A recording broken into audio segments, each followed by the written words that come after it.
lined up at 3 o'clock this afternoon to get there.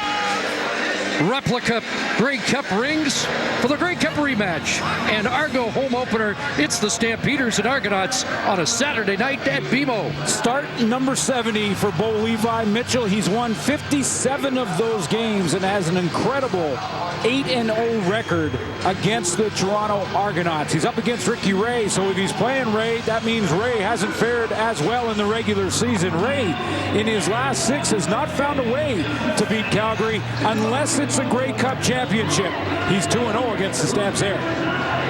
Mark Trestman's Argonauts got off to a sluggish start offensively in 2018, losing their opener 8 days ago in Saskatchewan. He has 48 players returning from last year's Grey Cup championship team. Dave Dickinson Stamps beat Hamilton 28-14 in their opener. They've been better than 500 on the road for the last 8 years. They've beaten the Argos 8 consecutive games in the regular season and won their last 5 straight here in Toronto. Calgary Stampeders will start with the ball. You heard the panel talk about Bo Levi Mitchell. An off week in week 1 against the Hamilton Tiger Cats, but still a win. Running backs are deep for the Stampeders. Don Jackson, along with Terry Williams. Ronnie Pepper with the boot, and it will be Williams from his 6. And up to the 30-yard line to set things up for Bo Levi Mitchell. Just the 3rd time in his career he was sub 50% completions. But in all 3 games he has won, and there are his numbers last week against the Tiger Cats. Yeah, when you look at 17 of 36, just not Bo Levi Mitchell type numbers, but again, found a way to win. Incredible 57, 10, and 2 record in this, his 7th season in the Canadian Football League. 70th career game start for Mitchell. Won't have Mark and Michelle in the lineup. First play looking downfield, and now swings it to the sideline. Big hole there. What a pop from Akeem Jordan as the catch made by the fullback William Longley. Well, Akeem Jordan's getting his first start at middle linebacker this year, and he flies over there to the football on this short check down pass to the outside, and look out. Marcus Ball with the assist on the tackle, but a good hit to set the tone for the Argo defense. 5 for Longley, 2nd and 5, short drop, quick hitter, and a first down catch for Eric Rogers, cut down by Alden Darby as we set the Calgary offense for you. Take a look at that Calgary offense. There's Eric Rogers. He's going to play tonight for Mark and Michelle, who's out of the lineup, started in week 1. Rogers played a little bit, but he'll start in that position in this one tonight. There's Ucumbre Williams. Big game, and especially in the run game for blocking for Don Jackson in week 1 up front. He's also the guy that's calling the stunts and blitzes up front for his O-line. First down at the 40, couple of backs in the backfield. It's swung out here to Kamar Jordan, and he is tripped up, but scrambles up close to the 50, near another first down. Sean Lemon playing against his old team, had a sack in week 1 and a forced fumble. He'll lead that front 4. It's a good front 4 with Justin Tuggle, the other bookend. There's a straw that stirs the drink on that defense. That's Marcus Ball in the linebacking court. Again, King Jordan starting for the first time, and Abdul Kana will start at halfback for Quadras 4. First down handoff, and here is Jackson, 2nd level. And Jackson with another good carry, 12 for 87 last week, leading rusher in week 1. 77 of those yards came in the 4th quarter, including a 44-yard touchdown run. Good run blocking up front. You got Derek Dennis, left tackle. Shane Bergman, down blocks there. Got a pull, and Brad Erdos coming around the corner. And Don Jackson, who had 77 of his over 80 yards in the 4th quarter in week 1. 16 on that carry. Down to the Argo 44. And straight ahead for Jackson again. This time controlled at around the 41 for a gain of 3. Good first drive going here for Bo Levi Mitchell. Just incredible that he's starting his 7th season and has not lost to either the Hamilton Tiger Cats in his career or the Toronto Argonauts. A perfect 8-0 record. And what's amazing about this is that touchdown to interception ratio, 20-3. Doesn't get any better than that. 10-0 against Hamilton, 8-0 against Toronto. In regular season action, looking at 2nd and 6, they were 45.5%. On second down conversions, another open target, and the catch is made by Juwan Breskison, who was the story, at least in social media last week, with the catch of week 1. Well, it was that Odell Beckham Jr. type catch. Just amazing one-hander in week 1. That blew up Twitter when they saw this catch right here. And a kid playing in his backyard today, a Mississauga product. First down, Stamps look sharp. Reggie Beckleton gets taken down. Good defensive play by one of the Grey Cup heroes, Cassius Vaughn. Nice close and read. That's Cassius Vaughn doing his video study on the Calgary offense, because he reacted to that play before it left the hand of Bo Levi Mitchell.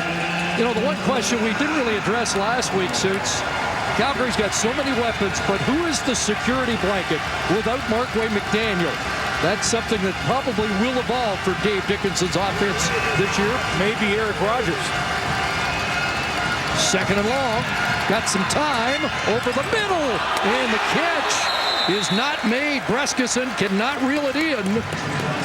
And the Calgary drive that looked promising has stalled. Well, Breskison pointed to himself, and I was about to say just what he did by his gesture, is that the difference between the start for Bo Levi Mitchell tonight and the start last week against Hamilton was that he is on.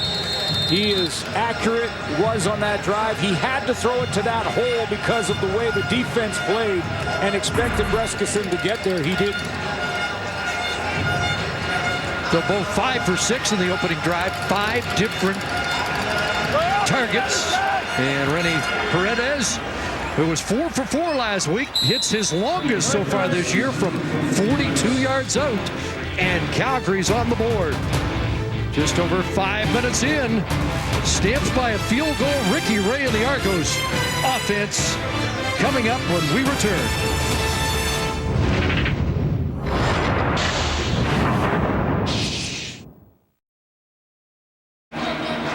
So the Argos will scrimmage at their own 35-yard line. Just 4 first-half points last week at Mosaic. Looking for a better start. Ricky Ray, aggressive. Trying to hit down the sidelines for Brian Timms, incomplete. Take a look at the starting offense for the Toronto Argonauts. Of course, Ricky Ray, 233 yards passing. His #1 target was S.J. Green, in fact, the most targeted receiver in the CFL in week 1. And William Campbell under pressure again at left tackle against Cordero Law, and Jagarrett Davis back in the lineup for Calgary. Only 265 net yards last week. And Ray in trouble, and he is dropped early. Pressure from Cordero Law. Derek Wiggin was there, and it's a quick 2 and out for the Argos on offense. Well, it's going to be either William Campbell or Chris Van Zyl that is going to get the pressure. Those tackles against the Calgary Stampeders, whoever's playing tackle is going to be in that tough one-on-one matchup against these 2 premier rush ends. Cordero Law gets it. Law missed all of last year, broken ankle in preseason. Gary Williams on the return. He gets drilled by the long snapper Reinhardt, the 52-yard punt. And 10 on the return. Well, there was pressure on Ray throughout last week's game, and Calgary gets to the Argo veteran early here tonight.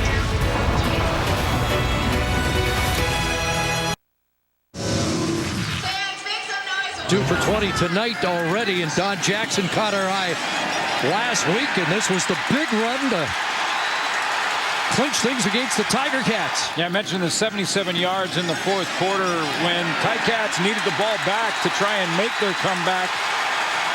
That's when Don Jackson took control of the game. Here's Mitchell looking for Reggie. Bangleton stretches out and makes a terrific catch at the Argo 40 as he was working against Cassius Vaughn. Last week, Bo Levi Mitchell attempted 13 passes of 20 yards or more, so the deep ball was attempted 13 times. He completed just 3. He was having, as Matt Dunnigan mentioned, an off day. He still won, but he is on. Again, look at the coverage by Cassius Vaughn. He had to put it outside and hope his receiver could get there.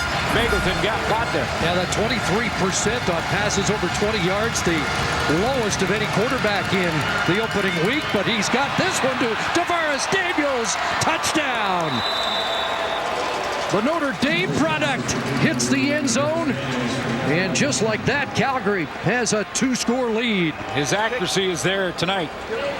Hamilton couldn't take advantage last week of an off night for Bo Levi Mitchell. And now it looks like Ricky Ray is going to have to score with them because he has been bang on. A little pressure off the edge, too, and he felt that pressure, but he put it between the 8 and the 9. Got inside TJ Heath. And it's a 40-yard touchdown for Bo Levi Mitchell and the Stampeders. Lay off the center's head. Kangaroo on deck. Convert added by Paredes. And midway through this opening quarter, it's 10-0 for the Stampeders. Tavares Daniels quiet in the opener. 2 catches, 20 yards, but a big touchdown here. The first of the game for Calgary. Textbook route running by Tavares Daniels right here on TJ Heath, and he uses the stem to turn the hips of Heath. Watch the stem move right there. Outside stem, opens up the hips, and now Heath has to try and do a turn, a speed turn inside to get back into position.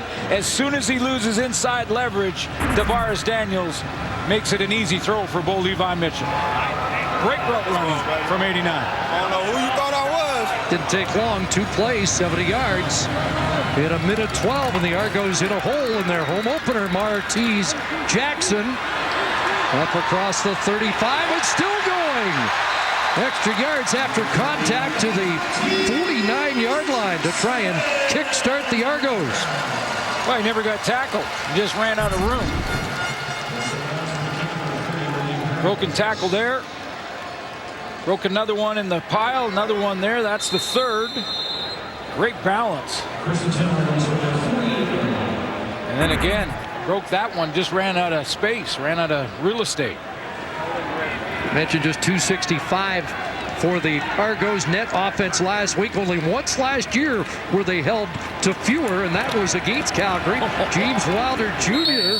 and Alex Singleton. So the Rookie of the Year meets the Defensive Player of the Year in the hole, and gives Singleton the edge on that one. Well, let's just keep track of this tonight, because that's a premier linebacker in the middle against Rookie of the Year, James Wilder Jr. And I got 1-0 Alex Singleton, because that's playing run defense.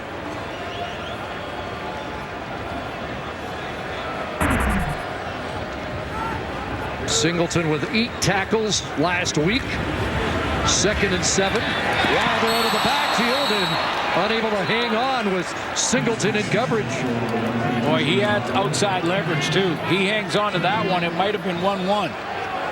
James Wilder might have got one there because he catches that ball and continues to the sideline. He had outside leverage. See, Alex Singleton's in a chase position. He could turn the corner there. Now that makes it a very difficult tackle for Singleton trying to catch up, but he dropped it. 11 straight kicks to start the game for the Argos last week, including 8 2-and-outs, and that one is out of bounds. They're going to rule it at the 18-yard line, so no return on the play. Well, it doesn't seem to matter who's in charge with the Calgary Stampeders. John Huffnagel back to Wally Buono in the early days. They find running backs, don't they? I mean, you go back to Calvin Anderson, great Joffrey Reynolds, and John Cornish, of course, Canadian, Jerome Messam. I think we have to give Matt Dunnigan credit for absolutely. Joffrey Reynolds. Joffrey Reynolds was a Matt Dunnigan find when he was coach of GM. John Hufnagel with the John Cornish years. But it's been a key ingredient for Calgary's over the many years of success.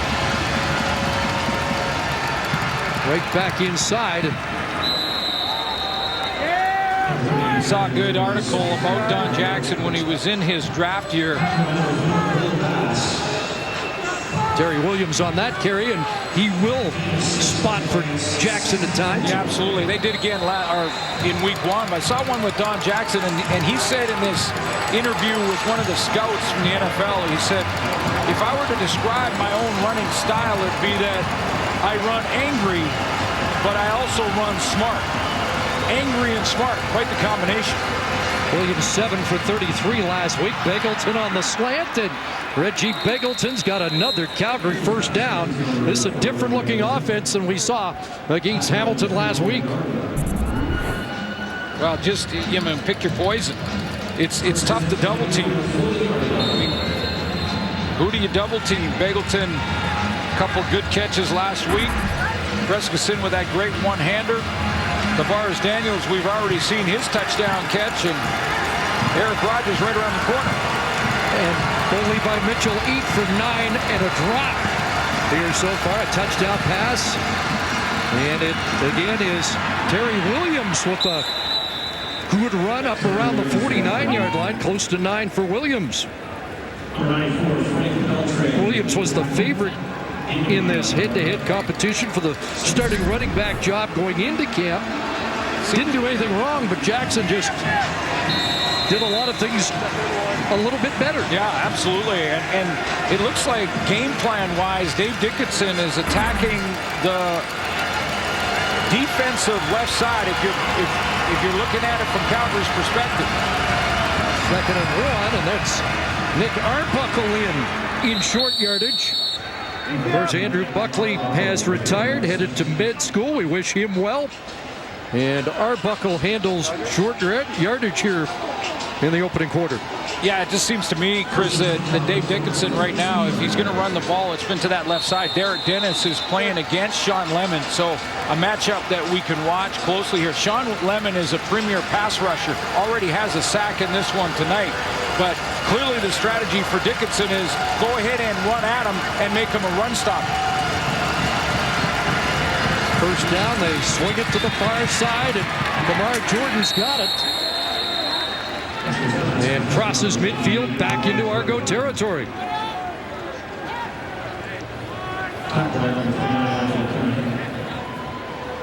With both these quarterbacks so poised, calling their plays in and out of the huddle. New defensive coordinator Mike Archer scheming against Calgary for the first time. 2nd and 5, back in the hands of Williams, and he'll be stopped short at the 50. He's a couple of yards shy of the first down as that was plugged up by big Ken Bishop in the rotation at defensive tackle. Yeah, Dickinson is running the ball consistently early in this game, and I'm not surprised. I mean, go ahead and test Akeem Jordan at middle linebacker in his first start.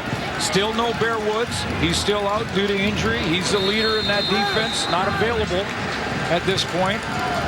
And if you got a new middle linebacker, test him. Rob Maver to punt, led the league in hitting inside the 10, and he does just that again, second time this year. That's Rob Maver's specialty, and it backs the Argos up. A 46-yard punt into the corner. Well, James Wilder exploded onto the scene last year. Argos are going to need production from him. We'll have more on Wilder when we return. To the Cup last year, part of a winning family tradition. Here's Matthew Shinetti. In Florida, James Wilder's senior's house, there's a room, and in this room, there's a sculpted hand, and on that hand are all the Rangers things that James Wilder Jr., his brother, and his sister have won in football. But that hand and that sculpture really doesn't signify accomplishment. It shows what it takes to be great and stay great. And obviously we heard last year, James Wilder Sr.'s advice to his son is always be consistent. And they're trying to hold James Wilder Jr. to account. There's a group family chat that everyone has on their phone, and they were watching keenly last week, and James Wilder Jr. told us before the game that his family went ahead and said, listen, never get tackled before the one. It happened to James Wilder Jr. last year in Regina, and he said, I know I have to be better. My family is going to keep me that way. Guys? Well, they're going to have to lean on him. They start deep, a little slip in the end zone by Ray, but he's able to flare it out there, and a catch for Jimmy Ralph, who had a couple last week in Saskatchewan. Yeah, just a little bit of a slip here for Ray, but he was able to regroup and get it out there. Different turf in the end zone than 67! 67! within the goal lines. Ray shakes his head after a pickup of about 8.5. That's about as much emotion as you'll see from Ricky Ray from play to play. Looking for their opening first down on 2nd and 2, and here's Wilder. And a little second effort there, but going to be 3rd down, and a decision deep in the Argo territory. Very, very close. Let's see if it's close enough to get a measurement. Looks like Mark Trestman sending out his punt team. Yeah, they're at least a yard, need to get to the 15. And see, and Trestman, the coaches can't ask for the measurement. That's the judgment of the officials. They'll just take a look, and if it's within a yard, they'll measure it. If not, they're not going to. Ronnie Pfeffer the boot. Terry Williams at the Calgary 45. Up across midfield. And lunging to the Toronto 45-yard line. Make your getaway with intelligent all-wheel drive in the 2018 Nissan Qashqai.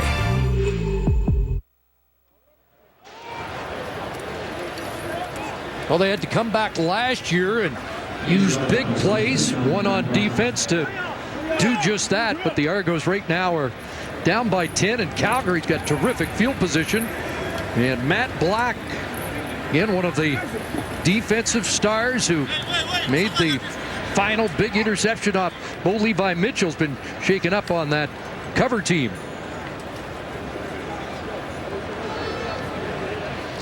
Well, the Grey Cup last year certainly delivered.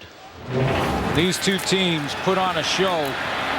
Calgary Stampeders with a couple of miscues that really cost them. Longest fumble return for a touchdown by Cassius Vaughn in Grey Cup history. 49 seconds to go, a Hairolahu field goal, but Bo Levi Mitchell made things interesting until that interception snuffed out the drive, and Matt Black had a souvenir for his life, and hopefully that injury is not too serious. 10 years in the Canadian Football League, all with the Toronto Argonauts for Matt Black. One of those unsung heroes who was a hero and in the paper after the Grey Cup last year. One of the leaders, couple of cups, was on the 2012 team as well.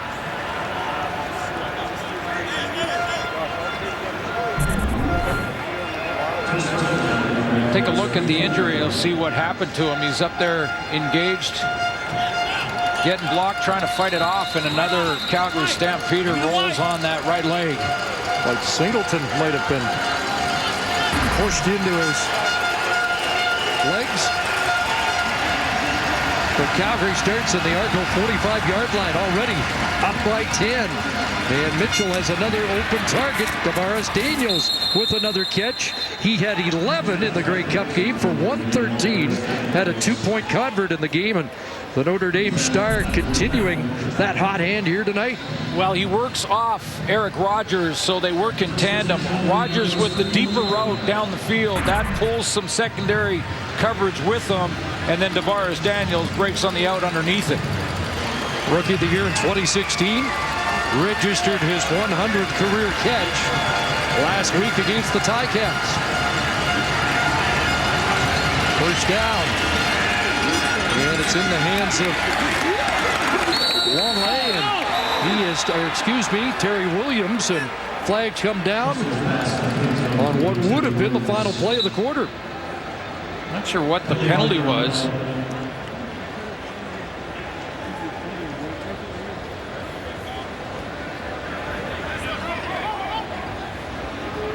Calgary's getting the options. It came late. Abdul Kana made the first contact and was sort of pulling him back. I didn't see a penalty on that tackle. Must have been major foul, head tackle, Toronto number 29. 15-yard penalty, automatic first down. For the helmet tackle from Kenna. Well, that one didn't look like live that there was a problem here. He steps into this. There's no head tackle there. Is pulling him back, 29. Then looked like he may have got part of the face mask. Unless he grabbed the face mask, but then it would be called face mask, not a head tackle. I didn't see a problem with that tackle. Go into the red zone where the Stamps were 1 for 6 last week. Mitchell scrambling, fumbling, and the Argos have the football. It's taken away, and it's Ronnie Yell in a foot race. He's going to get caught down at the 20-yard line, but like last year's Grey Cup, it's another big play for the defense when it looked like Calgary was going to score. That got the crowd and BMO up on their feet. What a play by Ronnie Yell, former BC Lion. And a fumble recovery last week in Saskatchewan. A bigger one here. Ball pops loose, and Ronnie Yell off to the races for the Argos.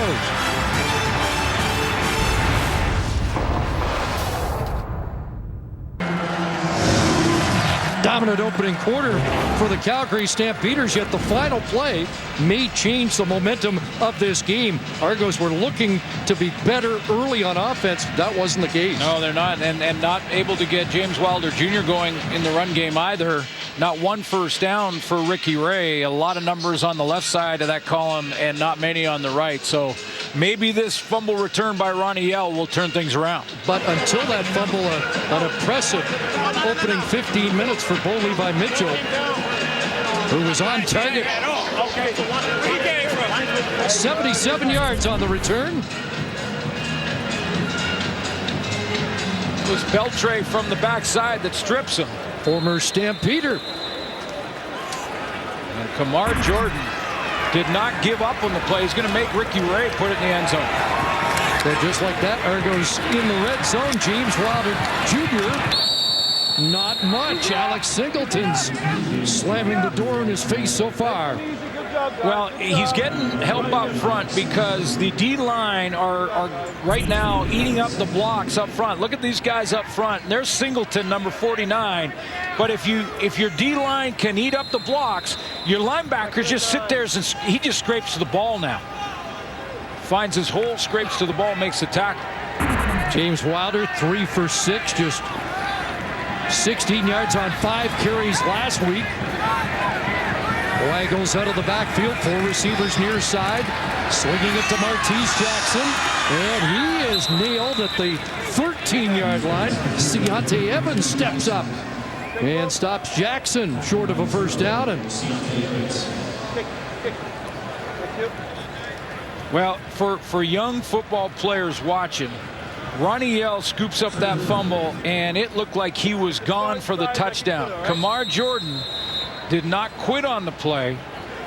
He put on the afterburners, caught him, and instead of a major, the Argos trying a field goal.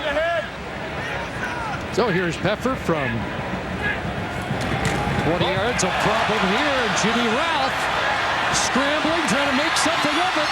Ball is on the turf, and Calgary's got it. So a mishandled snap by Jimmy Ralph, and the Argos come away without any points. Just remember this play, and remember Kamar Jordan hustling to catch Ronnie Yell from behind on the fumble recovery. a field goal attempt, botch snap.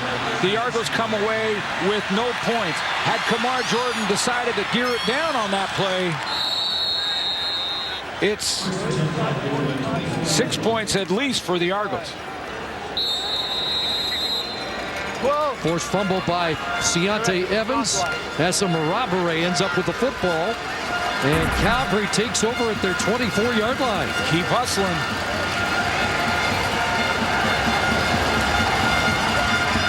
Draw play. And Jackson up to the 30-yard line, gets 6. Let's head back to the sidelines. Here's Matthew. CC, Matt Black is done for the night. He just indicated to special teams coordinator Kevin Ivan that he can't go and he has ice in his right knee. And something to watch out for in that battle between James Wilder Jr. and Alex Singleton. Singleton has been getting work on his right hip on the Stamp sidelines, guys. So the Argos lose their backup safety in Matt Black. Darius Ford injured last week. Second down, Mitchell downfield. Rogers brings it down. There's the guy who led the league in 2015 in receiving, Eric Rogers. That's what I remember about Eric Rogers, his ability to high point the ball, use his body to his advantage to block out the defender. Again, pretty good coverage here. I believe it was TJ Heath that was right in his hip pocket, but it was the outside hip. And you could see he high points it, secures it, never touches the turf. 39 yards. That pass out of the reach of the intended target, Jordan.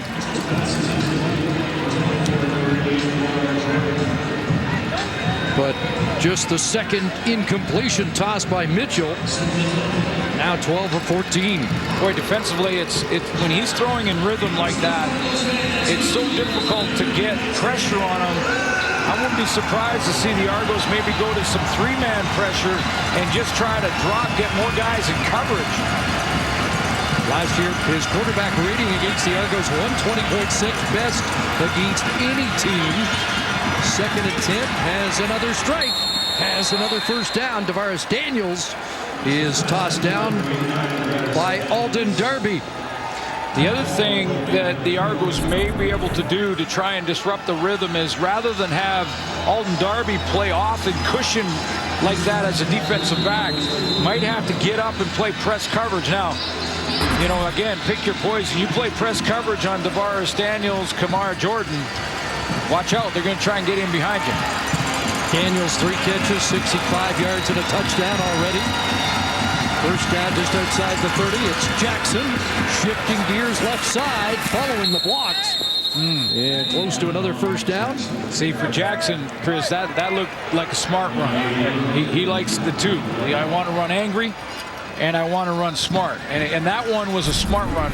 Ran from the shoulders up here because he's coming from right to left in your screen this way. And watch him use his just patience. Little stutter step there, patience, let his block set up, let the receivers get their men.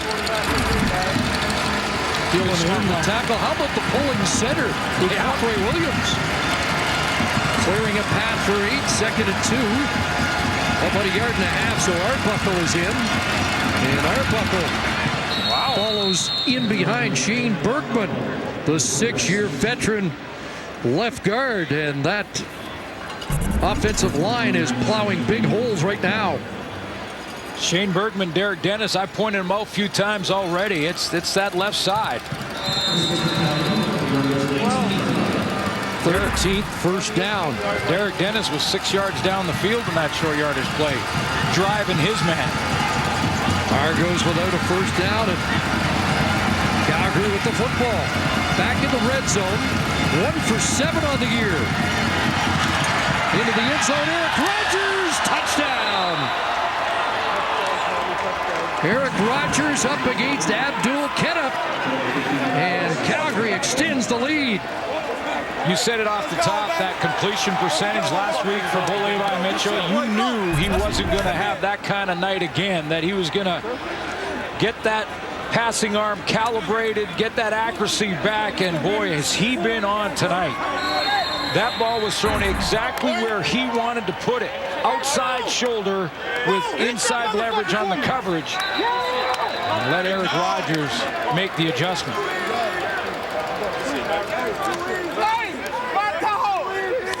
Looks like the Argos are going to challenge. You saw Kenna gesture as if there was a push-off on the play, and Mark Trestman's going to take a look at that.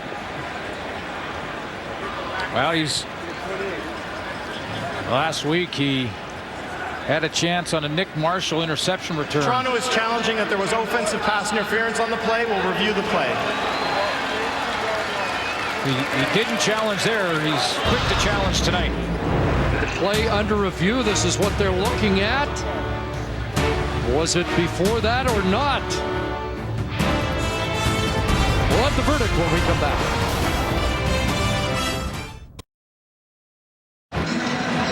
After review, the ruling on the field stands. Touchdown. Not much doubt about Toronto will be that. charged with timeout. Play stands, and the Stampeders now a convert away from a 17-point lead. Yeah, I sense it was a challenge that Mark Trestman felt was important to give a shot to. Just subtle push, but there's no chance that that was offensive pass interference. Correct call was made on the field, and that stands. Touchdown Calgary. I think Mark Trestman just sensed that momentum again. Right back with the Calgary Stampeders and took a shot at it. That 7 plays, 86 yards. Oh, Levi Mitchell with a hot hand. Already 200 yards passing. And he said with the return of Eric Rogers, this was the best receiving corps. Hustling down, Phil make that tackle when I fumble. They tried a little fake field goal, it didn't work. And we turned it into 6 points. That's how we do it. Go Stamps. Oh, analysis. Yeah, this is not a bad job. I'll give him my Telestrator pen. Well, let's take a look at the route from Eric Rogers. He comes out wide out, so Abdul Kana takes him. And again, it's pretty good coverage. He comes out from the halfback spot because he's not playing corner here tonight, but he's on the outside. And again, he's in that hip. Just sizing him up with the left hand was Eric Rogers. He adjusted to the football in flight. Comes down with a nice catch. Well, it's been all Calgary. Argos had a chance to get in it after the Ronnie Yell fumble recovery, but they come away empty-handed, and Mitchell drives right back down the field with authority.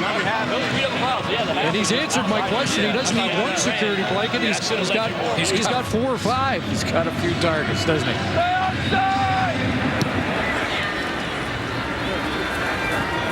Martese Jackson up across the 30-yard line. Guano. Well, it's getting urgent now for the Argonauts. There's going to be some alarm bells going off. Absolutely. This unusual for a Ricky Ray offense, unusual for a Mark Trestman offense. Midway through the second quarter, still looking for their initial first down.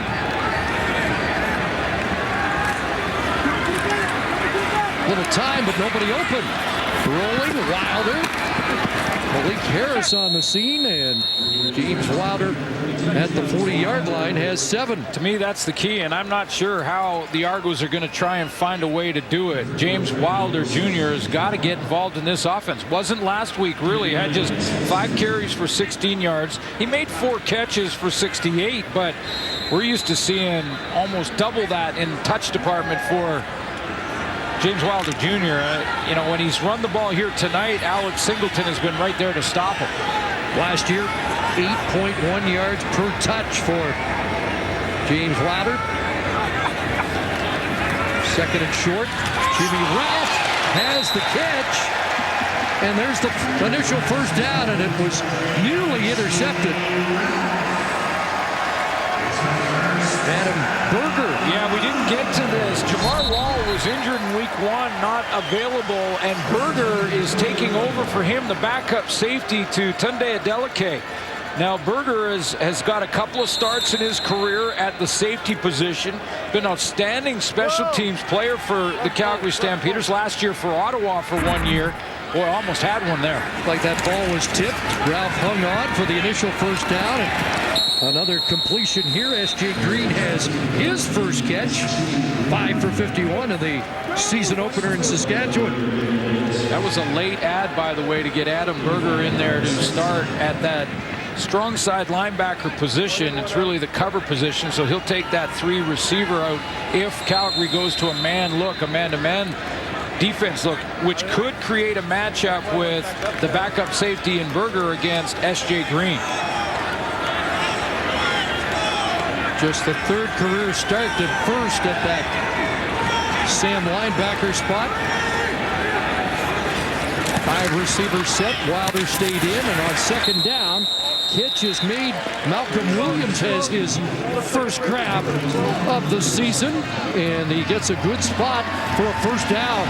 Well, he ran a good route. I mean, he ran just past the stick and then came back just enough to make the catch, but he knew exactly where he was on the field to make sure he had 1st down territory and then got thrown back. Working against that rookie corner, Trey Roberson. Williams in his 3rd year, a former junior player with the Langley Rams, a Maple Ridge, BC product. And now it's flipped out to the fullback. Here's Declan Cross. And he has close to 9. Brought down on the play by the weak side linebacker, Jameer Thurman. Well, the best drive of the night for the Argos has gone to the short side of the field pretty much every play. Working that short side, Declan Cross sitting right here almost at the tight end spot. Looks like he's going to block, then releases late. And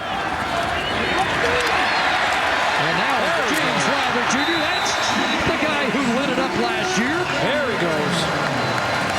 13 yards. Well, you know he won't be a surprise to anyone anymore. They've got a lot of video on him, but this is what we're used to seeing. Will break tackles, low pad level, good feet, good acceleration. Another 1st down, Ray over the middle, and that is caught in traffic. Brian Timms has his first grab, and the Argos have a little traction. Maybe getting a little mojo back, too. So Ricky Ray on the night, 8 for 10, 5 for 5 on the drive. As they start to put 1st downs together.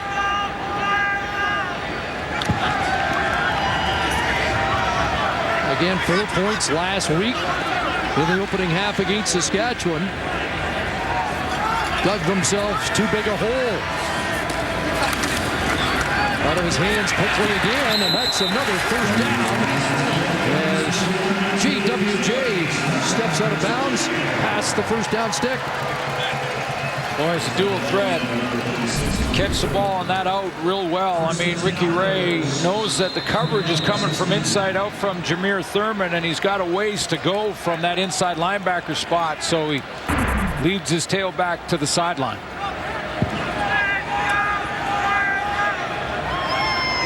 The 2nd trip to the red zone came away empty-handed the 1st time.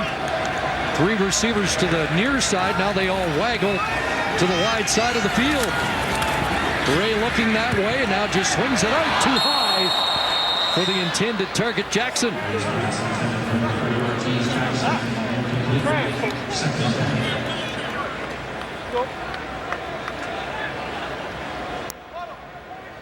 So 2nd and 10. And Jackson back to the sidelines. Run the 16-yard line, okay? They can't make the 1st down. Look at Brandon Smith, the veteran who came up with the clinching interception last week against the Tiger Cats. From the same school as Ricky Ray, Sacramento State, 2nd and 10. Ray in trouble. Micah Johnson tosses him down. The all-CFL defensive tackle has his first sack of 2018.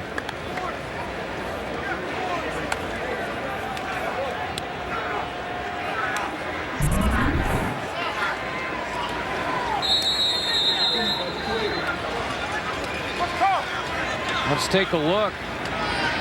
Working on Tyler Holmes. Really sticks with it. Jaguar Davis gets the assist to turn Ray back into him. 28th career sack for the dominant defensive tackle. So a 28-yard field goal attempt. And that one is missed. And the Argos get 1. Ronnie Peffer misses from 28. So 2 trips to the red zone and 1 point for Toronto.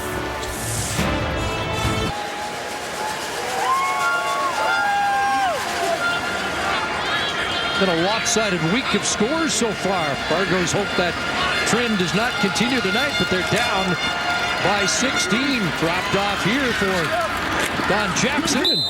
He gets helicoptered on the play. Good solid hit. Defensively made there on the play by Ronnie Yell. But so far, all Calgary and a couple of missed Argo opportunities.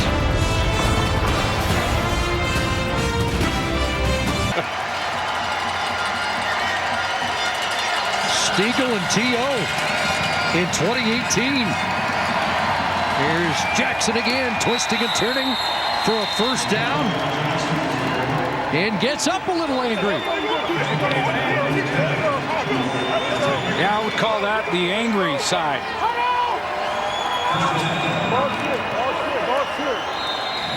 He reminds me a little bit of John Avery. Yeah, what do you think? Yeah, I would agree. Yeah. Same body type, guy with breakaway speed. Different sort of demeanor, especially on this run where he gets up and he's feisty like that. John Avery was smooth. Again, a guy could catch out of the backfield. Up at the 52, they fake it to Avery. Look out! And Kamar Jordan reeled it back in. Little juggling act. And he ends up with 3. So Mitchell improving his game to 16 of 18. We mentioned just 3 times in his career sub 50% in a game. Wins in all 3 of those. 3 times, and remember, this is start 70. And what is he at now? He's close to 90%. Right? Yeah, 89% at the moment, so he's back on target, isn't he? 2nd and 7, draw play. Jackson, first down. Into Argo territory at the 46. But you got to give some credit here, too, to the game plan against this Argo defense and Dave Dickinson's play calling right now, keeping first his quarterback and Levi Mitchell in that great rhythm, throwing the football, but just mixing in enough of Don Jackson or Terry Williams in the run game to keep the Argos defense honest. And slings another completion. It's Brescison down inside the 15-yard line for Jawan Brescison. 32-yard play back in the red zone. You got the run game established. Play action will freeze the linebackers. Freeze the linebackers right there and throw right in behind them. 241 yards passing, 78 on the ground. And right now it's a stampede here at BMO.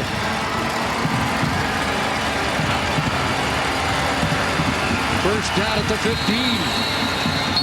And this play doesn't get off. Time count against Calgary. Time count violation. Calgary number 19. Penalty will be loss of down. It'll be 2nd down. Inside of 3 minutes, loss of down. So 2nd and 10. 417 net yards last week.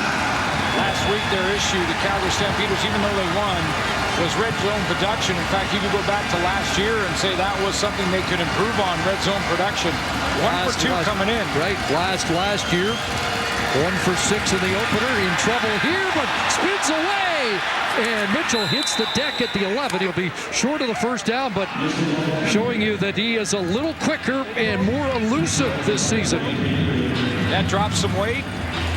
He trained hard to work on his footwork, not only to throw the ball more accurately and with that zip we're used to seeing, but also if he has to do this, that's a good spin move in to break outside like that. Ran for 12 yards on a play last week. It got a huge cheer from the crowd that he, tongue-in-cheek, said was almost insulting that it got such a reaction because the year before just 3 carries, 17 yards all season long. So another chip shot for Paredes. He puts that through, and it's a 19-point Calgary lead here with under a half minute to go in a First half dominated by the visitors.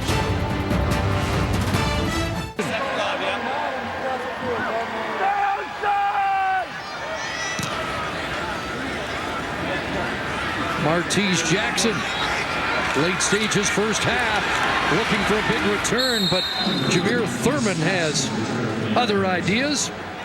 Last week, the Argos didn't really get going offensively until about halfway through the third quarter. I think the good news for Argo fans is that last drive by Ricky Ray, that he did get it down. They missed the field goal, but got it down inside the red zone. A couple of good things happened for Mark Trestman's crew. I'm sure they'll build on that at halftime. One was James Wilder Jr. finally got involved in the offense, made some big plays in that last drive. 4 first downs so far for the Argonauts. 57 net yards. From the 30, James Wilder Jr. has 8.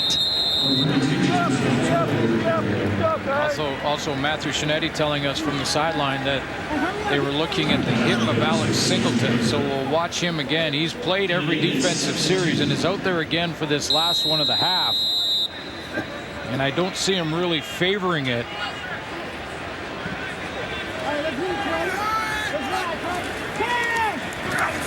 Second down, Ray dumps it off. Ralph's got the first down, short yardage, and zeros on the clock. The end of the opening half, a dominant performance by the Stampeders. Argos squander a couple of chances and trail 20-1 at halftime. He's on the sidelines with Ricky Ray. Ricky, the overall assessment at halftime, obviously there were some opportunities. You got the offense rolling, but no points on the board.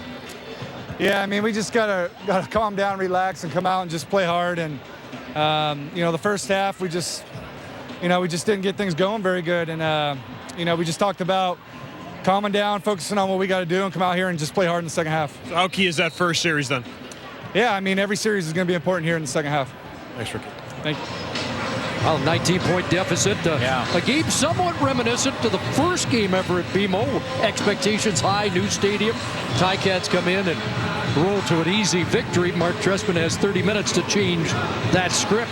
That's why Ricky Ray said not just the first series, and they'll get the ball back first here. Offense on the field first, but every series important now for both offense and defense. 70 net yards for Toronto. They get the ball first as Paredes gets set to kick it off. Jackson from his 15 and plows ahead to the 35-yard line. 20-yard return, and Ricky Ray back to work. First half numbers, 10 of 13. And 65 yards.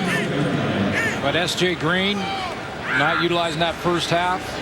And late in the first half, a little bit of James Wilder Jr., but you heard the panel talk about the importance of getting their 2 offensive stars involved early here. I think they missed DeVere Posey. I mean, he was the Grey Cup MVP, but a valuable guy throughout the season.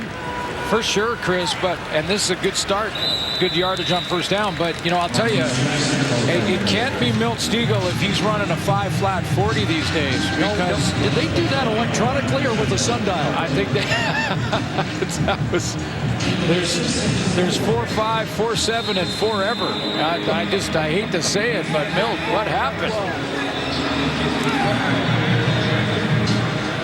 The suit looked good, though. Oh, it did. It did. He had the form. 5 for Martese Jackson. 2nd and 5. Ray dumps it off, and Jimmy Ralph has a first down. There is a flag. Interesting comment, though, to Matthew Shinetti from Ricky Ray there just before this half started. Let's see what the flag is. Looks like it might be in the Calgary secondary. But when he said we got to settle down and relax, yeah. It didn't illegal look like contact. Calgary number 31. 10-yard penalty. First down. Penalty was longer than the gain, so they'll take the penalty. But it didn't look like they were nervous.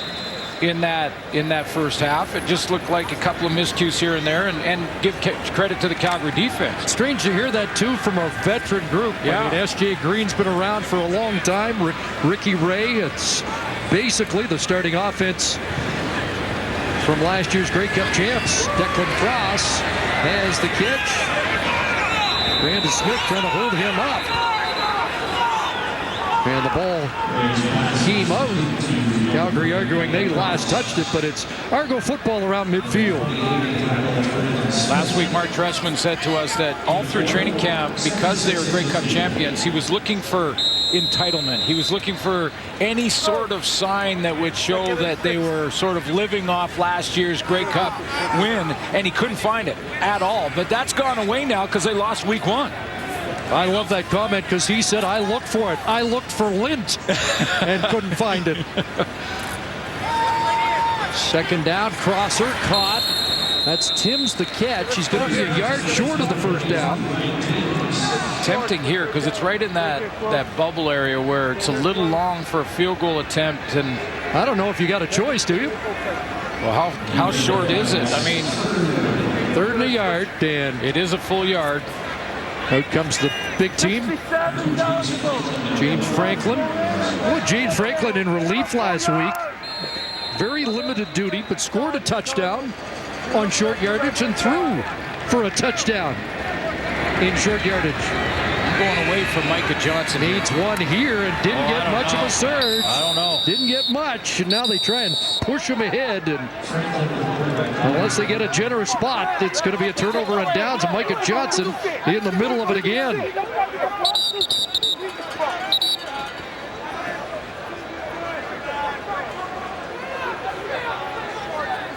Had to reach the 49-yard line. And oh, no shot. Unless there's some second effort here and a reach. I'm not sure he did. The spot comes from here, this side. And then again, unless the sticks were not properly placed on the sidelines. Now they're short. Third and 1, and a stop for the Calgary defense.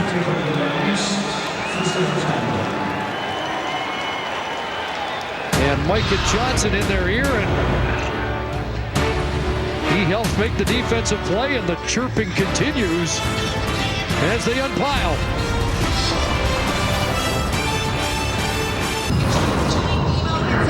Well, he was red hot in the first half. 17 of 19. Yeah, and not just, you know, zoning into one guy. I mean, this was spreading the football around. Nice balance with a play calling with the run game and getting Dave Dickinson calling the balanced attack. But just using all his weapons, and the accuracy is there tonight. 241 yards, hands off to Jackson, and he gets caught in the backfield, taken down by Dylan Wynn, the second-year defensive tackle. Mark Trestman felt the strength of the team last week in Saskatchewan was the interior of that defensive line. Leon Lang, Dylan Wynn in there. Watching his test scores and his measurables. And on the bench press, 225, which is pretty heavy if you ever tried to mess with 225. He did 43 reps. I think he runs under 5. Is he under 40? Yep. Is he under 5 flat melt? Here's Mitchell, gonna load it up, looking for Eric Rogers, and he brings it down. Oh, did he keep it? TJ Heath was there in coverage, Marcus Ball, but it's a catch for Rogers, and it's a 60-yarder.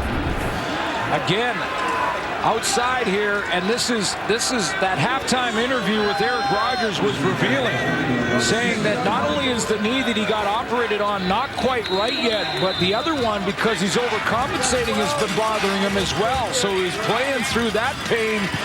Double coverage there, TJ Heath all over the top. I was wondering if he dropped it when he hit, but he didn't. Hung on. Officially, they're calling it a 59-yarder. Bo hits 300 on the nose with that completion, but fumbled the snap from center and has to eat it back at the 10. What happens inside the 20 to this Calgary football team?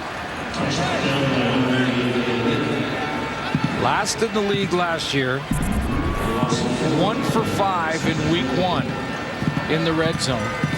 Now, Bo Levi Mitchell has fixed his accuracy issue from week 1, where he was 3 of 13 on deep balls. Way better tonight, almost at 90%. So mission accomplished there. Let's see if on second down they can fix the red zone issue. Goes second and goal now from the 10. Lost 4. Stands in. Rodgers, touchdown, and that was pitch and catch for Eric Rodgers' second touchdown of the night. I think the answer for Mitchell was just to imagine he was deeper. That was right at the back of the 20-yard end zone. So it's like take him out of there, the red zone. But you're going to see it right over the middle here. See that opening. That's what Bo Levi Mitchell saw, and so did Eric Rodgers. 5 catches, 131 yards, and a pair of touchdowns for Eric Rodgers, who may not be 100% according to that interview, but looks like he's ready to become a force again in the Canadian Football League. Yeah, if that's 70%, I'll take it. Paredes adds the convert. And the Stampeders extend the lead after the turnover on downs, a 59-yarder, and then a 10-yard touchdown toss to Eric Rodgers.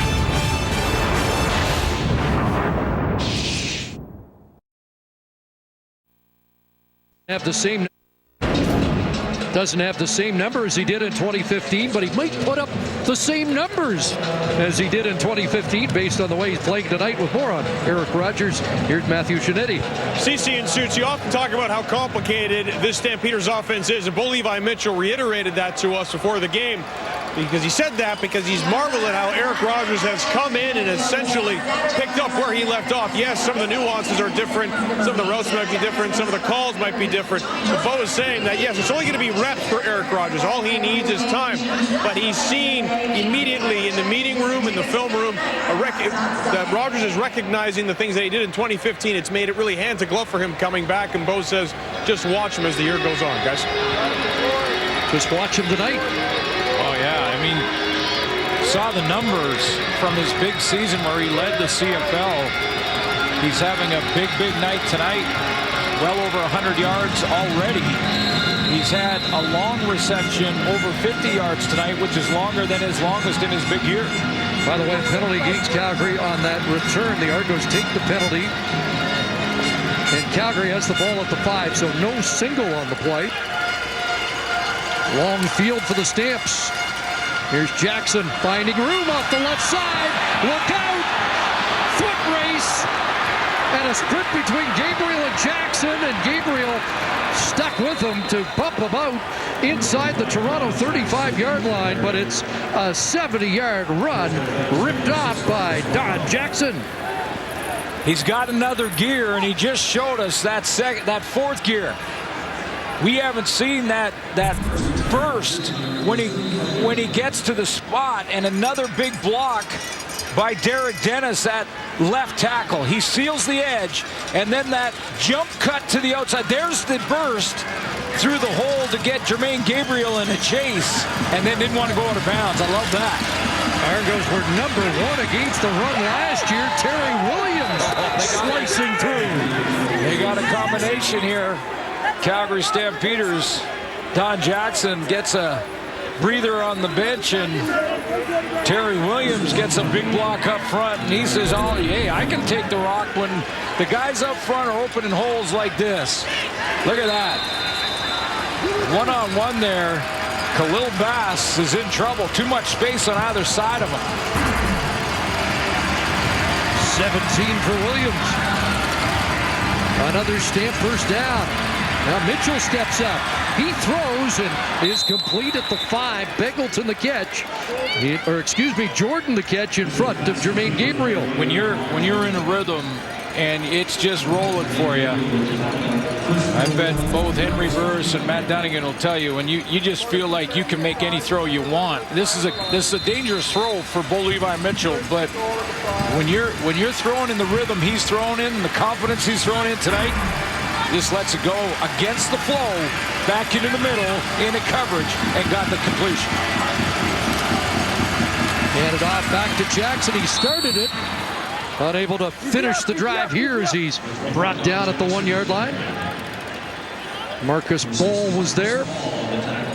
Last year, Bo Levi Mitchell's best passing game, 384, came against these Argos. 323 yards already tonight. A drive that started at the 5. Started with a 70-yard run by Don Jackson. Nick Arbuckle in, short yardage.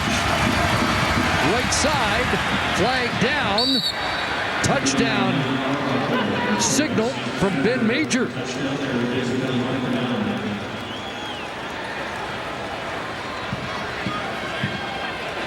Offside defense. That penalty is declined. Touchdown. Argos line up offside.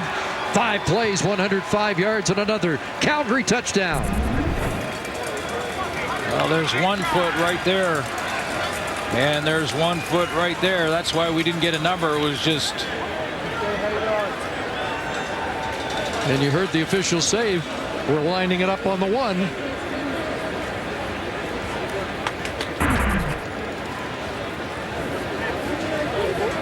Back to the drawing board on the Toronto side. Nick Arbuckle has his first CFL touchdown. Quarterback at Georgia State. On the practice roster in 2016. Convert's good. And the lead extends. Boy, that Stampeders have put some big plays on the board in this game. This one from Jackson, a 70-yard romp that helps set up another Calgary score. Win by Ottawa. We saw Winnipeg dominate in Montreal by 46. Hamilton in Edmonton last night won by 17. And here it's a 33-point lead for Calgary in Toronto's home opener. Martese Jackson tracked down about the 31-yard line. Well, right when the Argos think they might grab some momentum, they had the Calgary Stampeders on their own 5-yard line to start that last drive, and Don Jackson got him out of the hole in 1 carry, a 70-yarder, and they take it the distance and finish with the touchdown. So a running game in that, but Bo Levi Mitchell with that throw over the middle got him down on the doorstep, and then it was finished off there at the 1-yard line. So big drive and a big lead. And now the question is, do the Argos consider a quarterback change? Here's Ray, look out. Tracked down from behind Jagarrett Davis, who didn't play last week, and he just might have answered the question for you, Suits. Yeah, well, he, in that last break, I was thinking James Franklin is number 2. He's loosening up right now, and it might have to do it anyway. But you can have an ace pitcher in baseball that just doesn't have his stuff, and you go to the bullpen, or a great all-star goaltender in hockey, and he's just not seeing the puck, and you go and make a change. And I know Mark Trestman is very sensitive about his Hall of Fame quarterback. But I was going to suggest, healthy or not, that maybe it's time to put James Franklin out there as a changeup and see if he can't run around and create something. But it looks like it's going to happen due to injury anyway. Decision made. You saw Davis tracking down Ray, and the momentum of the takedown into Micah Johnson, and it looked like Ray might have been dazed as took the brunt of the tackle on the helmet. In the offseason, every team makes calls, and the coaches get on with the general managers, and the media gets a chance. They do bring him off the field now, heading towards our location here in the northwest part of BMO Field. Veteran quarterback Ricky Ray, as the appreciation and concern continues for him in the third quarter of this football game.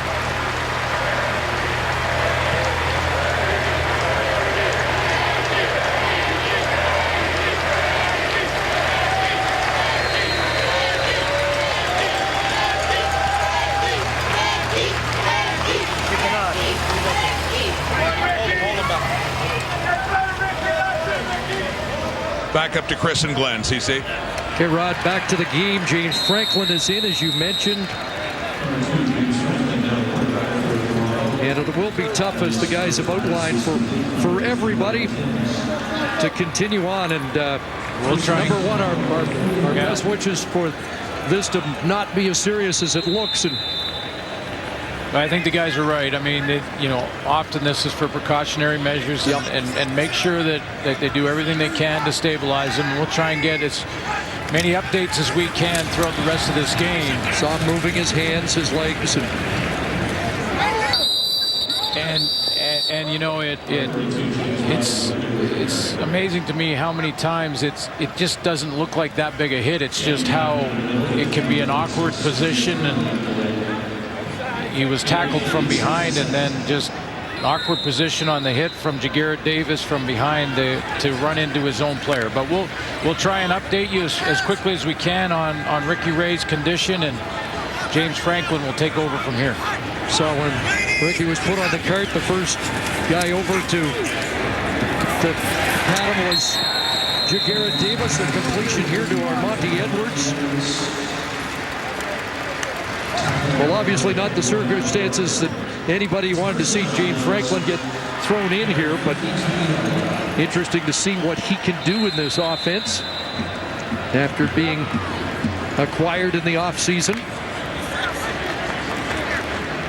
The guy that everybody believes is one of the next wave of good young quarterbacks in the league. Will be getting a report from Matthew Shinetti momentarily. But first, Franklin unloading, and that pass knocked down by Roberson, intended for S.J. Green. Let's go to the sidelines. Here's Matthew. Guys, I'm just in the loading dock here at BMO Field right now. They're waiting transportation for Ricky Ray, but the Argos medical staff is still evaluating him, still looking at his hamstring, still looking at his toes. Ray is moving his extremities, and Scott Shannon, the one of the head of the medical department, is also speaking to Dr. Michael Clarefield, and they're just assessing Ray, but so far they're just waiting for transportation out of BMO Field, guys.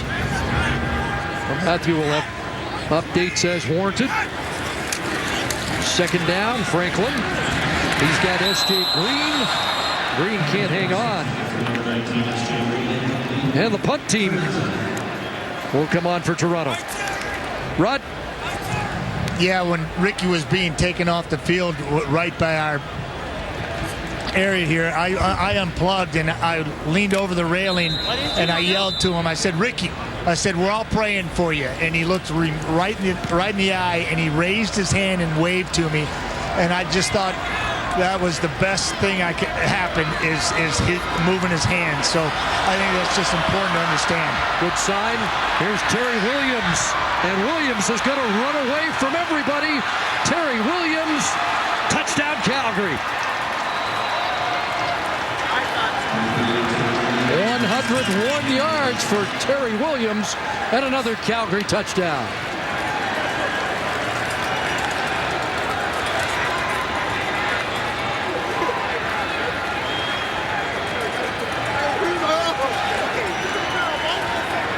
Now, both teams trying to sort of get back to game speed. Terry Williams does, and this is a great return, using his speed, starts up the middle and then breaks it wide, and he's winning that foot race. Well, Dave Dickinson didn't think they had a great special teams opener. It's been a different story here tonight on all three phases. Convert from Paredes. And Calgary into the 40s now, 41-1.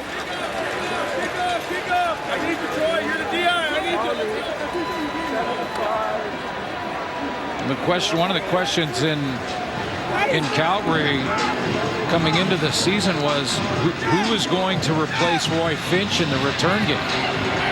Best returner in the CFL last year had off-field issues in the offseason, did not return to Calgary. So, you know, one of the questions was who would carry the load there in the return game. Well, maybe they can work in tandem here. A little Terry Williams, maybe a little Don Jackson.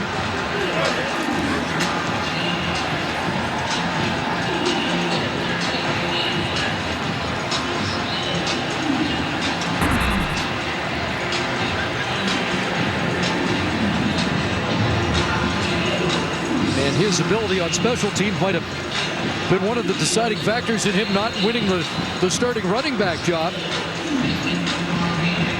More as a special teams first guy and able to spell Don Jackson. So into the final minute of the third quarter.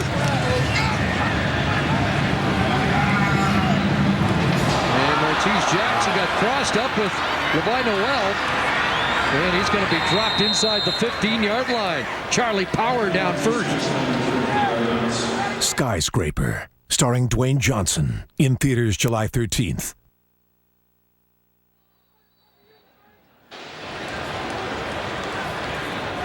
So the second series for James Franklin had an Argo down on the play, and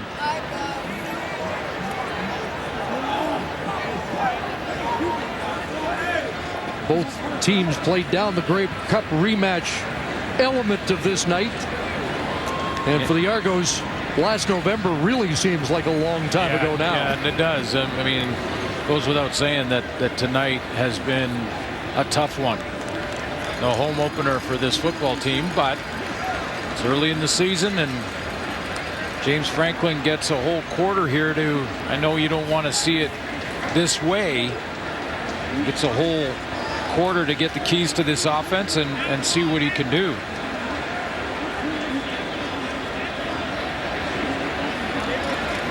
Injured Argo was Alex Charette, making his way to the sidelines. Again, the way it's gone, I'm not suggesting that the Argos are climbing this mountain. I'm suggesting that the reps for James Franklin get a chance to play here. Important for him.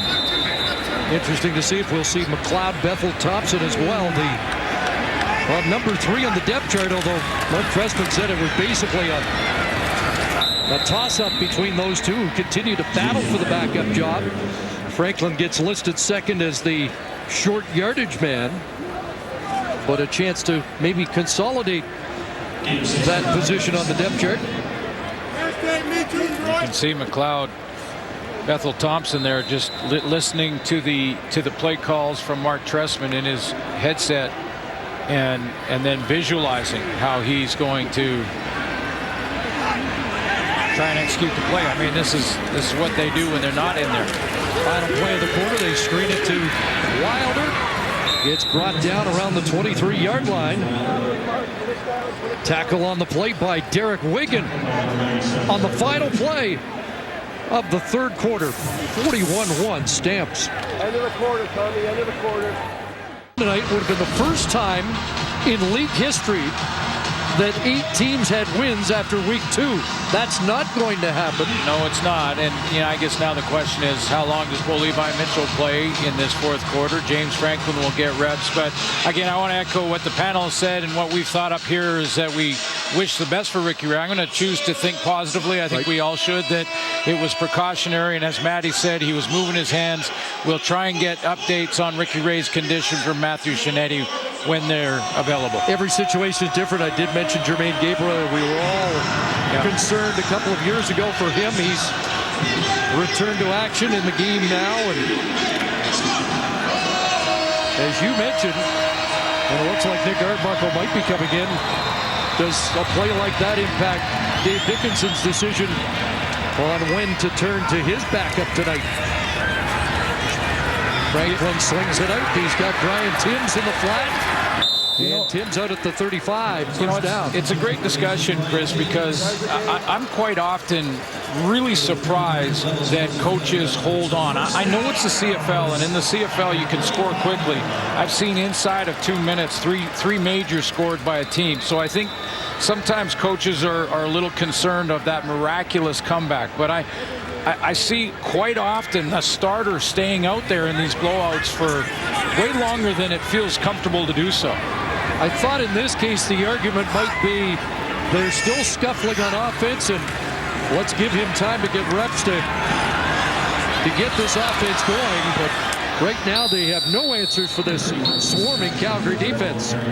Garrett Davis in the middle of it again. And I want to be clear too, because I wasn't suggesting that Mark Trestman left Ray out there too long. That's not what I was suggesting. But You know, in games like this, when we're talking about the decision Dave Dickinson has now to decide whether or not, you know, he goes back to Bo Levi Mitchell, and it doesn't look like he's going to. You know, we have at Illegal times low seen block. Toronto number 32. That penalty is declined. Second down. You know, at times we've seen that starter stay in there for most of the game, but it looks like that Dave will make a change as well, Dave Dickinson, and looks like that might be it for Bo Levi Mitchell, who was red hot tonight. I'm not sure if the Argos played with 13 or 14 men, it would have made a difference against the way Bo Levi Mitchell played tonight.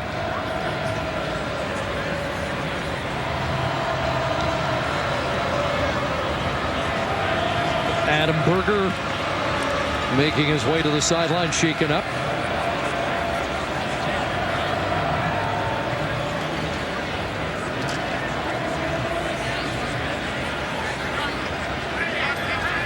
And if Bo's night's finished 20 of 22, 91%. Wow. Coming off the worst single game percentage of his career at 47.2. He almost doubled it tonight. Second and long. Franklin shows some mobility. A flag comes down. There'll be another flag there, you think, as Thurman took down Wilder. No flag on that, and Wilder is upset. And from this vantage point, it looked like he had a case. But an initial call. Toronto number 57. That penalty be declined. Third down. Holding call against Tyler Holmes.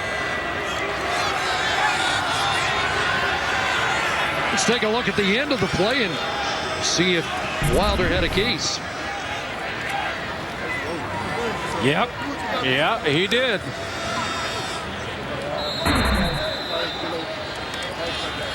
And Tressman had used his challenge flag, couldn't do it there. We talk about in game film afterwards, players getting X's or check marks. There was an X for the official, but it's academic. Nick Arbuckle coming in when we return the new Stampeder backup.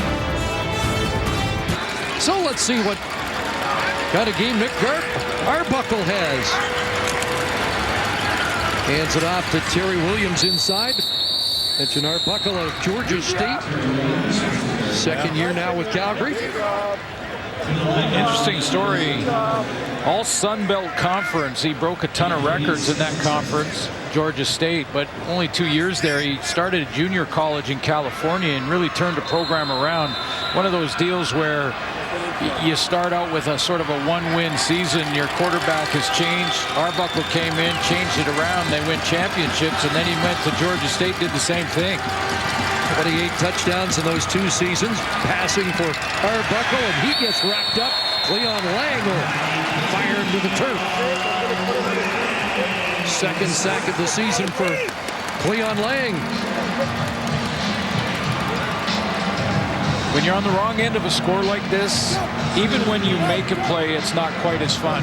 You make a play and it's a good play, and Cleon Lang makes a good play, but you even feel weird celebrating it. I mean, he kind of stepped over him, but you feel weird celebrating it when you're on the wrong end of a score like this. Maver with the kick. Outside the numbers for Martese Jackson. Back inside, and he gets drilled. Helmet popped off. Tackle on the play. It was Adeleke. Made by Tunde Adeleke. Yeah.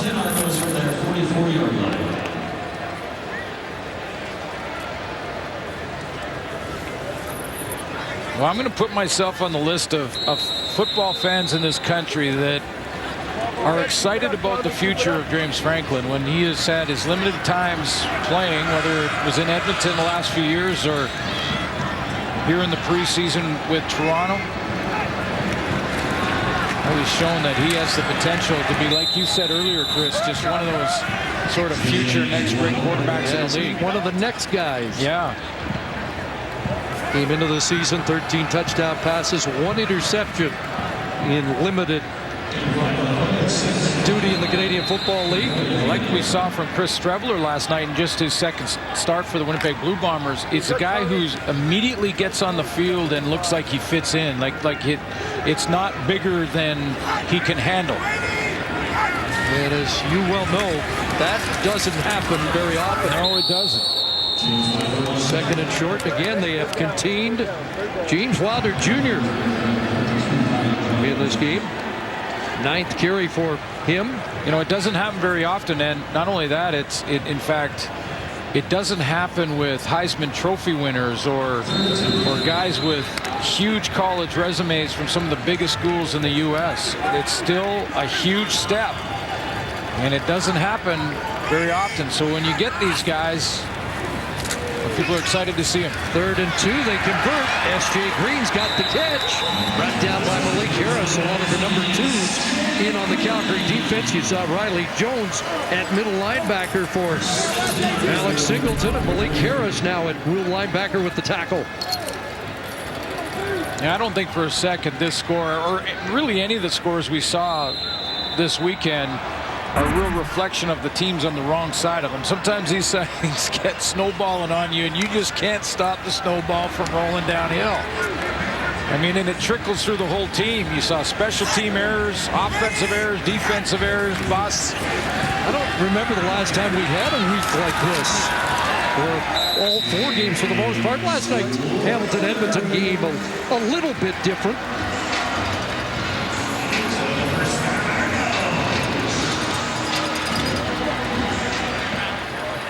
Wilder with a run there, now has 60 on the ground on 10 carries tonight. 9.5. Let's go team! Let's go defense! Through 8 games. After this, it'll be 4 wins for the home team, 4 for the road. Franklin underneath. There's Timms on the crosser.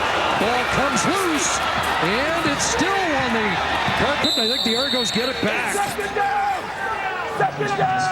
Looked like Troy Studemeyer should have had it for Calgary. One of the big old linemen, though, got back on it. I think it was Brandon Washington. Crossing right underneath to Timms. Who made the big hit? It was from behind. Looked like it was Derek Wiggin, yeah. Studemeyer thought he had it, and Brandon Washington got back on it. Turns out to be a loss of 2. About 1.5 yards. We'll call it 2nd and 11.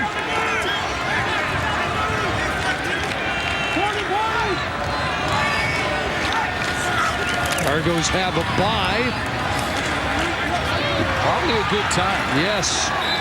Don't often see that this early in the year. Completion to Wilder over the middle, but they do have a bye before Edmonton is here next. Be 0-2, and you know, this is not a an indictment on the starting receiving core, but they may be missing one guy there. They may have to start looking at some young legs to get that stretch guy that can opens up some room for guys like S.J. Green and Armonte Edwards. 3rd down once again. Franklin this time will get it. Good surge off the left side. Behind Tyler Holmes that time.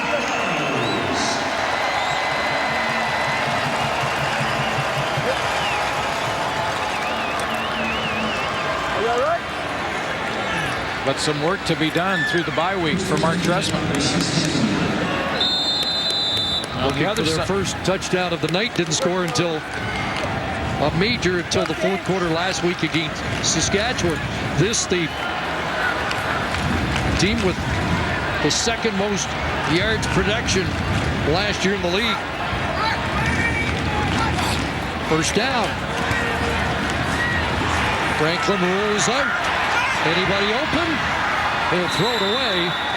Closest man to it, Brian Timms, well covered in the end zone.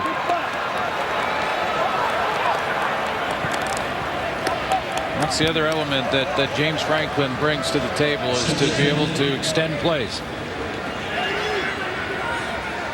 Can move around. He throws well from the pocket. I mean, that's where he's most comfortable, but he can get outside and throw on the run as well as anyone. Short week coming up for Calgary. They get ready for a home and home against the Ottawa Redblacks. Franklin over the middle, complete. Armonte Edwards, who's had a quiet night, makes his second catch. Targeted just 3 times. And Devon Playbrook's going to play this for the full 60 minutes on the sidelines. Making sure those guys keep with their P's and Q's when they're out there and making sure that taking care of their responsibilities. He doesn't like to see any drive against his defense. 10th play of the drive for the Argos. Micah Johnson's back in the middle of that defensive line looking for a stop. 3rd and 4. Franklin takes off. Got a block. Touchdown.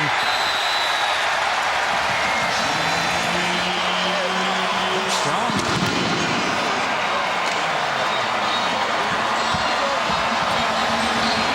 Well, the fans have hung in here tonight, and they have finally something to cheer about. It was a good crowd. The Argos really didn't give him a good show, but this is something to cheer about. And how about how big and strong James Franklin is? I mean, he just stepped in to destroy Stoudemire there. And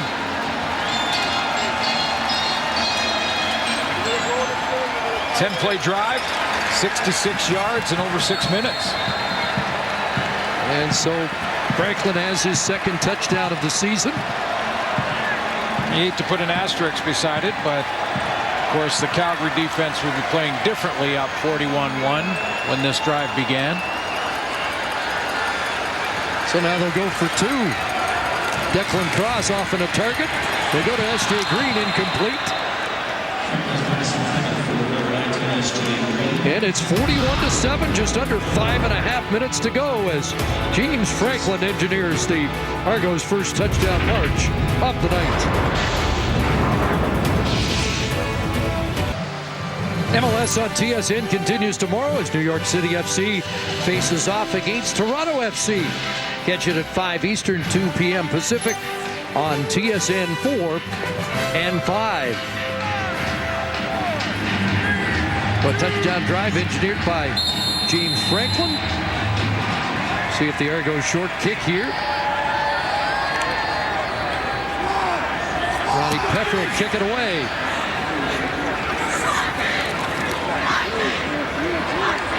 Taken by Bagleton, and Reggie Bagleton up to the 35. Gets dragged down by Matt Webster. We'll have an update on Ricky Ray from Matthew Shinetti when we come back. Well, Mark Trestman concerned about the score.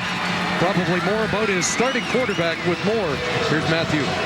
Chris, what we're hearing initially is a neck injury for Ricky Ray. He will be transported to Toronto Western Hospital, and according to the club, it's, quote, it's just for purely evaluation right now. So, again, he's just being assessed, and he will be transported to Toronto Western Hospital, guys. Try and keep you updated on SportsCenter on the status of Ricky Ray as Terry Williams is chased out of bounds. Nick Arbuckle is in at quarterback for Calgary now in the final 5 minutes and change.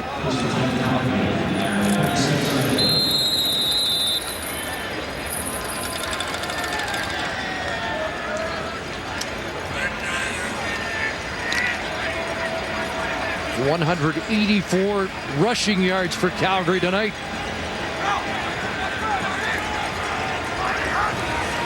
First and 10, Arbuckle's first throw into the flat and complete.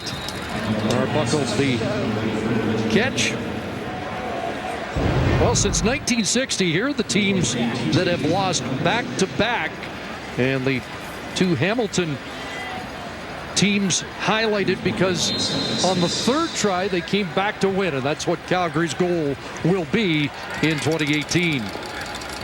A lot of football to be played in the meantime to get there and get back there to the game. But boy, they looked impressive. That guy was unbelievable at the beginning. And I got a little intel, Chris, You know, Dave Dickinson is one of those coaches because he's not only played the game of football, obviously to coach at this level, you've had to have played and gone through the ranks of either coaching or playing, and yet he's played in the game in the CFL, and you can't put anything by him. So after game one, he's watching the film, and he saw receivers in game one. We talked about Bo Levi Mitchell's completion percentage being down. He saw some receivers that weren't quite running hard enough, that were running their routes a little bit lazy, coming out of breaks, and then not getting the ball and kind of waving their hands a little bit. And he dressed down the receiving corps. He went into the meeting and basically told the guys, not acceptable. You'll run full speed every play. I'm watching. None of it goes without, you know, you're going to be on tape, good or bad. He'll keep on top of this team, and that's why they're so successful in our year after year. John Huffdingle's the same way when he was on the sideline. Now Huffdingle's in charge of getting Dave the players, and Dickinson takes it from there. But great game plan coming in. His play calling superb tonight, but he'll stay on you. If you run a route in a lazy way, it won't be acceptable. Inside handoff to Terry Williams. That didn't go very far. Richardson Danny with the previous catch. One of 9 receivers who have caught passes for Calgary tonight as we hit the 3-minute warning. The Nissan Titan Player of the Game is brought to you by the Nissan Titan, official vehicle of the Canadian Football League. Well, it wasn't a CFL record, but it was very close. By the way, the CFL record for completion percentage held by Ricky Ray, who missed just 1 pass in a game. But it was close at 91% for Bo Levi Mitchell, coming off that game where his accuracy was an issue last week, but not tonight. Our player of the game is Bo Levi Mitchell, and that was a no-brainer. So he's 10-0 against Hamilton regular season, moves to 9-0 against the Argos. His record 58-10-2. He's upped his winning percentage to .843. It's in his 7 years in the CFL. It's remarkable. It really is. I mean, you take a look at his win-loss record against the Eastern Division: 27 wins, 3 losses, and 2 ties. He's only lost 3 games in just over 6 years to the Eastern Division. There's Tavares Daniels, the guy who really set the tone early among those receivers. Now, there are some people I know watching saying, hey, it's about Grey Cup rings. And the last 2 Grey Cup winning teams have been teams from the East. And Bo Levi Mitchell wants to change that, and that's the goal this year for Calgary. Nick Arbuckle's got the Stampeders rolling here. First down at the Argo 16. See Arbuckle in the red zone. Hands it off to Terry Williams, and he's upended by Alton Darby. So Dickinson's 36-2. Let's take a look at the Calgary Stampeders when they go on the road, because that's when it's supposed to be really tough. It's supposed to be. You're 500, that's good, isn't it? Yeah, on the road? You win at home, you're 500 on the road, you're a playoff team that takes a run in the playoffs. Look at that road record for the Calgary Stampeders since 2010. This will be the 50th win. And the 6th consecutive in Toronto in regular season play. Arbuckle finds the handle, throws it in the end zone, incomplete. Kamar Jordan separated from the football. There was a flag on the play. That was a play fake by Arbuckle to nobody. Offside. Toronto number 26. 5-yard penalty. Repeat, 2nd down. That kind of night for Toronto. Cassius Vaughn called offside.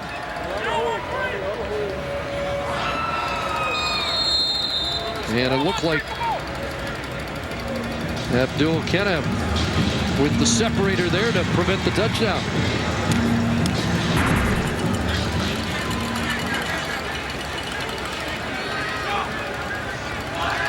But now 2nd and 1. Terry Williams again, and he's got a first down inside the 5. Oops, sorry.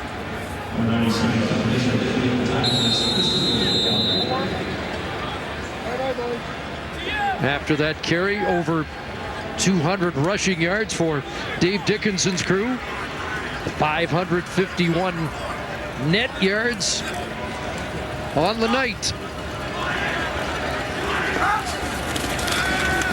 Williams again, stopped up at the line this time. It'll be 2nd and goal.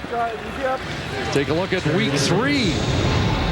Well, we hope the games will be closer. That Red Black Stampeder game will be interesting. Yeah, good. And the Blue Bombers Ticats, both coming off big wins. Live Mike game on Friday in Hamilton. Oh, Chris Strevler for the Winnipeg Blue Bombers. Boy, that team was ranked, I would say, by most people across the country in the top 3. And then Matt Nichols got hurt, and everyone was saying that drops them down to 7, 8, 9 in the bottom 3. And with the performance of Strevler, and now I know Montreal's struggling, and it was against Montreal, but boy, he looks very good all of a sudden, and he's trending in the right direction. That's a good football team around him. Yep. And I'd say Jeremiah Masoli is as good a story right now in the CFL as anybody. Good for him. With a quarterback with more pressure on him probably than any starter in the league. And Jeremiah Masoli is just like water off a duck's back, just saying, no problem. I'm just going to beat Jeremiah Masoli. Arrows on the clock, and it was never in doubt. Calgary Stampeders putting a little distance behind that Grey Cup loss with a convincing 41-7 victory here. Congratulations from Mark Tressman. Our concerns and hopes that the Ricky Ray injury is not serious. 41-7. Calgary wins it. Let's go to SportsCenter with Laura Dykin and Derek.